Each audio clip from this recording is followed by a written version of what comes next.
Have you ever stepped inside a building and felt it breathing with you? Like every creak in the floorboards was a word not meant to be spoken. Like the silence wasn't silence at all, but a listening thing. That's what it felt like when I entered St. Vincent's Chapel, a place that was supposed to be empty. Boarded up. Forgotten by time and God alike. I restore churches. I've spent over a decade walking through crumbling sanctuaries, pulling beauty out of rot and shadow, places that most people avoid. I go toward, but nothing prepared me for this, because this church wasn't abandoned. Someone had locked the doors from the inside, and once I was in, I couldn't get out. Not because the door was stuck, but because something didn't want me to leave. I know what it sounds like, I know what you're thinking, but just listen to the rest. This is the day I will never forget. My name is Daniel Avery.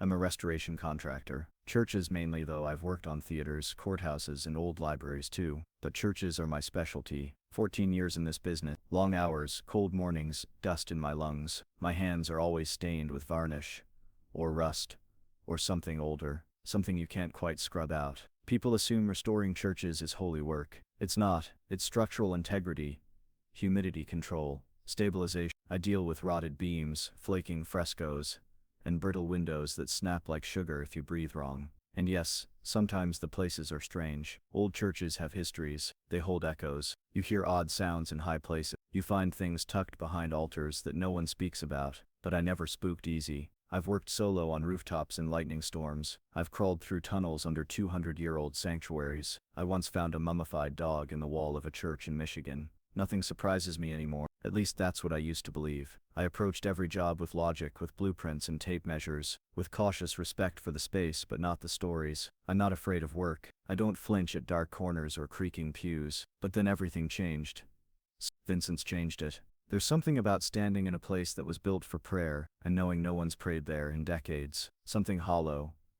Something unfinished. But this wasn't just some broken down old chapel. This place didn't feel forgotten. It felt interrupted. And when I walked through those doors, tools in hand, just doing my job, I thought I was alone. I wasn't. And by the time I realized what was really going on, it was too late to walk away. The job came through a historical preservation nonprofit, based in northern Vermont. A simple email. Urgent restoration needed at a rural chapel for archival documentation and structural evaluation before winter. The pay was decent, and the location wasn't far. They attached the property listing.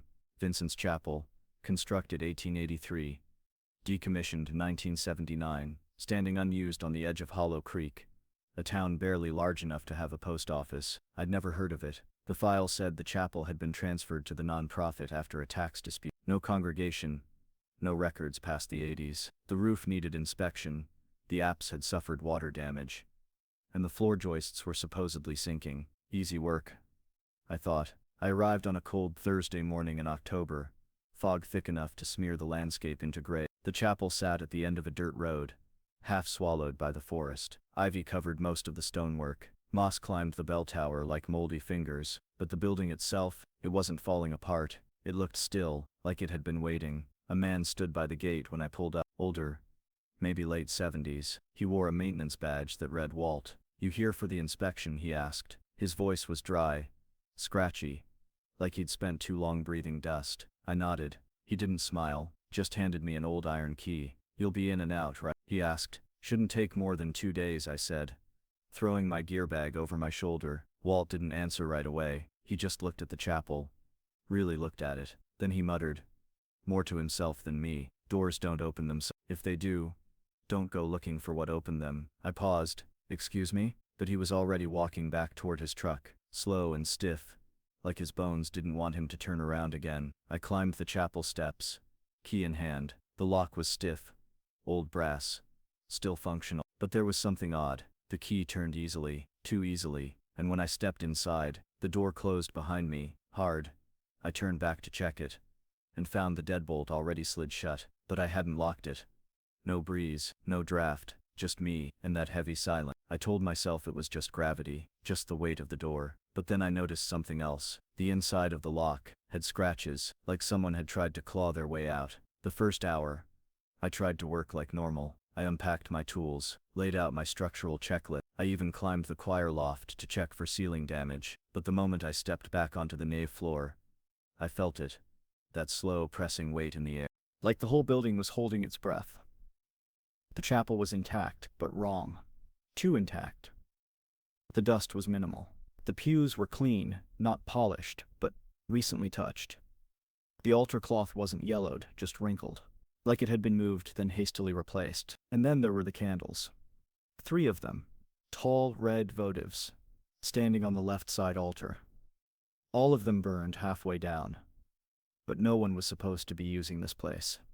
That was when I first heard the sound. Faint. Sharp. Tick. Tick. I froze, trying to pinpoint it. It was coming from behind the pulpit. I crept closer, tools forgotten, following the noise like it was pulling me forward. And then it stopped. I reached the pulpit and found nothing, just cracked tile and the heavy base of the old lectern. No pipes. No pests. No wind. But etched into the wood, just above the stone floor, were 3 words. He never left. They weren't carved like graffiti. They were methodical. Almost reverent. And beneath them, smaller, fainter, like someone had started writing and stopped, was a name. Father Elric. I didn't know the name then. But I would. Later. For now, I just stood there. Heart knocking in my chest. Suddenly aware of the cold. Not from outside. Not from bad insulation. This was the kind of cold that moves with you. I walked back to the door. Tried the deadbolt again. It clicked, moved freely. But the door wouldn't open. Not stuck, sealed, like pressure was holding it in place. I checked the hinges. They were new. Someone had replaced them recently. And reinforced the frame from the inside. With thick, iron nails. Not to keep people out, to keep something in. That was when the lights changed. A shaft of sun fell through the stained glass above me, bathing the opposite wall in pale fractured reds and blues, and I saw it etched in the paint, like it had been scrubbed away and bled through again. Not words, symbols. Spiral, crosses turned upside down, circles with slashes, things I didn't recognize. Things that felt wrong. I touched one, just one, and felt something beneath it move. I didn't touch the symbols again. Instead, I backed away slowly, carefully, until I found myself near the sacristy door. It was slightly ajar. I hadn't noticed that before. Curious or stupid, I don't know which. But I opened it fully. Inside, the air was stale, like old paper and mildew. But something else too. Something faint, coppery. Blood? The sacristy was small. A desk. A few cabinets. Some storage for robes. And on the desk, covered in a thin layer of dust, was a leather-bound journal. It looked hand-stitched. No title on the cover. I picked it up and felt the pages crackle beneath my fingers. The first few entries were dated in the 1960s. It belonged to Father Elric. He wasn't just a priest. He'd been the last one assigned to St. Vincent's. The entries started off mundane. Sunday sermons, repairs to the west wall, notes about dwindling attendance. Then, they changed. The tone shifted. Paragraphs became fragmented, repetitive. The boy returned again last night. He brought the smell with him. I've sealed the crypt. God forgive me. She says I should not listen, but I do. They whisper from the choir loft now. There were dozens of entries like that. Scrambled, unstable, and one phrase repeated over and over in the margins. Like a litany, the door is shut, but not locked. I don't remember dropping the journal, but I must have. Because the next thing I remember, I was staring at the floor, breathing too fast. That's when I heard footsteps. Not echo, not the building settling. Footsteps, slow, even, measured, coming from the nave. I stepped out of the sacristy and there she was. A woman, mid-40s, wearing a long brown coat, her hair tied back, boots covered in mud. She was standing in the center aisle like she'd been there the whole time. "Who are you?" I asked. She didn't answer at first, just looked past me, toward the pulpit. Then she said, "You shouldn't be here." I asked how she got in. The doors were sealed. She looked at me deadpan. "They're only sealed for the living." That's when I noticed the mud on her coat wasn't mud. It was darker, thicker, like dried blood. "I came to find him," she said. I thought I'd made peace with it, but the dreams brought me back. I asked who he was. She didn't answer, just walked slowly toward the altar. Then she turned and held something out to me. A rosary. Old. Tarnished silver. One bead cracked in half. "I found this when they pulled the stone from the crypt," she said quietly. "They said there were no remains, but they were wrong." And then, just as suddenly, she walked back toward the chapel doors and vanished. No sound, no footsteps, just gone. I stood alone, holding that rosary. And suddenly it wasn't just the church that felt haunted. It was me. I left the chapel that evening. Or tried to. The front door wouldn't budge. I had checked it earlier, unlocked it, but now the deadbolt slid. The knob turned and nothing happened. It was like the frame itself had fused. Like the whole structure had settled into place and decided I was The back entrance? Same. Side windows, nailed shut from the inside. I was sealed in. That's when I stopped pretending this was just a job. I had cell service, barely. So I called the Preservation Trust contact. Left a message saying I needed out ASAP and something was wrong. Then I did something I never thought I'd do. I called the sheriff's office. The deputy who answered was polite, but distracted. I gave him the address and told him I was locked inside. He paused. St. Vincent's? Yes. He didn't respond at first. You got hired to work that place? Restoration assessment. I'm locked in and... Let me stop you right there, he said. His voice suddenly tight. Don't touch anything you don't have to. Stay out of the basement. Someone will be by in the morning. The basement's sealed, I told him. There was a pause. It better be, he said. Then he hung up. I didn't sleep that night. Every noise felt intentional. The wind didn't howl. It breathed. I heard a door creak open down the hall, but when I checked, it was still shut. That journal, the one from Father Elric, I read more. He spoke of something buried beneath the church. Not metaphorically. Literally. A hidden crypt. Not official. Not on the building plans. He called it the Chamber of the Unblessed. And he wasn't the only one. I found a second document wedged behind the old confessional wall panel. A folded paper, brittle and stained. A coroner's report. Dated 19. Unidentified male, mid-20s, cause of death unknown. No external wounds, expression unnaturally strained. Found beneath St. Vincent's. The name on the report, Warden Elric. His nephew. No known burial, just body released to clergy. The priest had buried him in the church. Not in the graveyard. Below. That's what the woman meant when she said. They said there were no remains. She'd been lied to. I felt it in my chest then. The pull. Not just of dread, but of responsibility. This wasn't a haunting.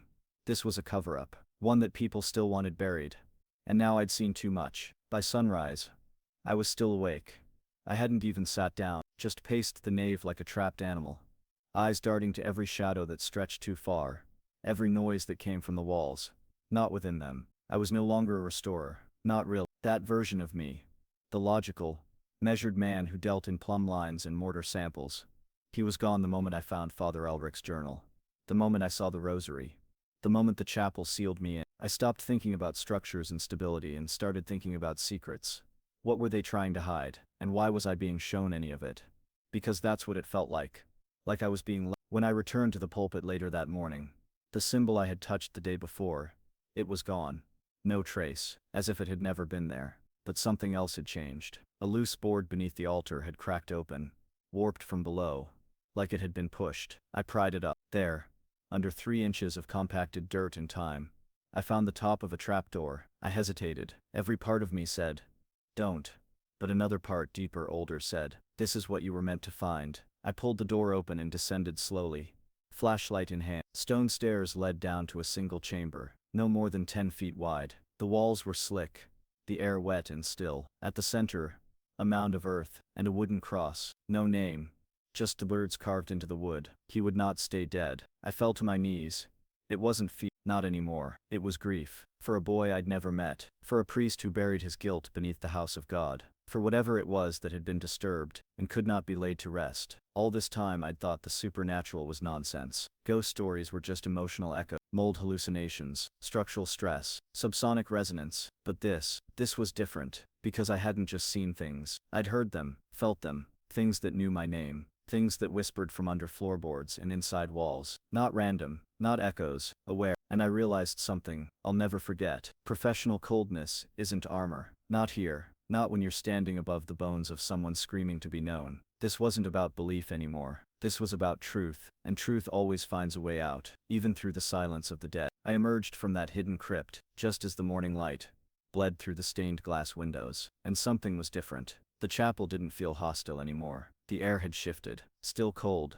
Still damp. But the weight that had been pressing on me for hours had lifted, like something had finished watching. I walked to the front doors, hardly expecting change, but when I pressed the handle this time, it opened. No resistance, just a quiet creak as the seal broke. The world outside looked the same. Fog still drifted over the grass. The forest still loomed like silent sentries, but everything in me felt altered. I didn't call the sheriff back. I didn't follow up with the Preservation Trust. I drove to the nearest town, checked into a motel, and slept for 16 hours straight. A week later, the nonprofit emailed me asking for my final report. I didn't respond, because what was I supposed to say? That their chapel wasn't abandoned. It was guarded. That the man they'd sent to repair it had left it open. I couldn't pretend anymore. Not about what I'd experienced. Not about what I'd heard. The whispers still echo sometimes when I close my eyes. Not in fear now, but in memory. They aren't threatening. They're reminders. I've changed. I walk into buildings differently now. Slower. Listening first. Not for damage. For what might already be there. I don't believe in ghosts the way movies show them. But I believe in the echoes people leave behind. Especially the ones who were never allowed to speak while they were alive. We like to pretend the past stays buried. But buildings remember. And sometimes, if you're quiet enough, they speak. About 2 weeks after I left Hollow Creek, I started hearing it again. Not the whispers. Not at first. It was the ticking. That same slow tick, tick, tick. I heard behind the pulpit on my first day inside St. Vincent's. But now it came from places it shouldn't. My apartment hallway at 3L, behind the walls of the motel I stayed in 2 towns over. Once even from the inside of my truck when I sat at a stoplight. Always faint. Always deliberate. Always followed by silence. Then the whispers returned. Only at night. Only when I was alone. They didn't frighten me. They recognized me. One night, while reviewing a job portfolio, I found an envelope inside my bag I hadn't packed. No return address, no markings. Inside was a single sheet of paper, age torn at the edges, folded in half. It simply read, "We buried him in silence. He answers in silence." Below that, in shaky penmanship, was a verse reference, Revelation 8:1, and when he had opened the 7th seal, there was silence in heaven about the space of half an hour. That verse played in my head for days. Silence. Not peace, judgment. I went back to the journal. The scanned pages I'd photographed before leaving. One entry near the end had always confused me. It said, "The chapel only breathes when it's alone. If it exhales, God help whoever hears it." That was the key, I realized. The chapel wasn't haunted, it was holding its breath, and when I arrived it finally exhaled. Because someone was listening. That's what I think the voices are. The whispers, the ticking, not threats, acknowledgement. Because the dead have something to say. And once someone finally listens, they don't go quiet again, ever. I hear him now. Warden, not in words, but in feeling, regret, fear, a plea that never found a priest's ear. He was buried in stone and silence, his death rebranded as mystery, shame, madness, and silence is a cruel coffin.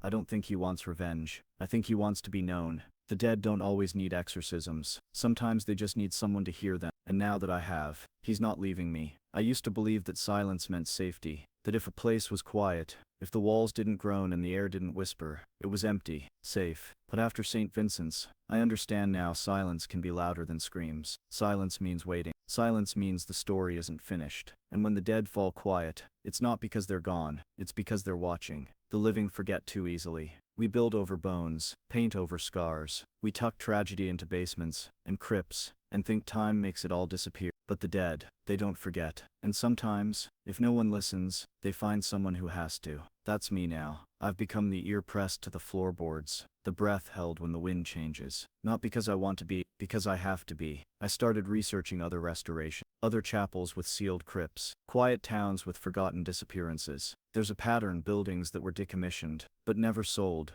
locked but never broken into, left alone because someone knew if you disturbed them, something would speak, and maybe it wouldn't stop. I've reached out to others, journalists, historians, even a few clergy. Though that's a delicate game. Most don't respond. Some send back strange emails that vanish hours later. But a few reply in coded ways. Phrases like, "The doors were sealed for a reason," or "The breath of the dead is heavier than stone." They know, or at least they suspect, and they don't want anyone else listening. Because once you hear them, really hear them, you're not part of the living world in the same way anymore. You become a bridge, and bridges don't get to rest. So I've learned to listen carefully, to walk softer, to ask questions that don't have answers. And when I hear something I shouldn't, when the floorboards creak in rhythm, when the wind brings back a name I didn't speak, I don't run. I just stop, and I listen, because someone somewhere was buried in silence, and the living, we're the only ones left who can hear what they have to say. It's been 6 months since I stepped out of St. Vincent's, since the door finally opened, and not a day has passed without some part of that place following me. Sometimes it's the scent of old wood and stone, when I'm nowhere near a church. Sometimes it's a name whispered in the clatter of pipes, but most often it's the weight, that feeling of being not by something angry or evil, just forgotten. I've come to think of St. Vincent's as a kind of tomb, not just for Warden Elric, but for truth itself, a place built to praise God, that ended up burying the things his servants didn't want to face. Not demons. People. People who made choices, and people who suffered for them. People who were left to rot in silence while the world above went on, singing hymns and pretending nothing was wrong. It's easy to be professional, to be detached. I was good at that, detached enough to walk through ruins and never wonder what made them crumble. But I'm not that man anymore. Not after what I heard. Not after what I felt. There's a point in every restorer's life where you realize some buildings don't want to be saved, not because they're too far gone, but because they're still holding something inside. A secret. A soul. A scream that was never allowed to end. I don't take church jobs anymore. Not because I'm afraid, but because I've heard what happens when you ignore the silence, when you walk over it like it's just part of the floor. I keep that rosary with me, the one the woman handed me before she vanished. I still don't know her name. I don't know if she was ever really there, but I think she'd waited a long time for someone to hear. And when I did, I think I set something free, or maybe I just joined it. Either way, there's no going back, because once you've heard the voice of the dead, really heard it, you realize it's not that they're screaming, it's that the world forgot how to listen, and now it's our turn.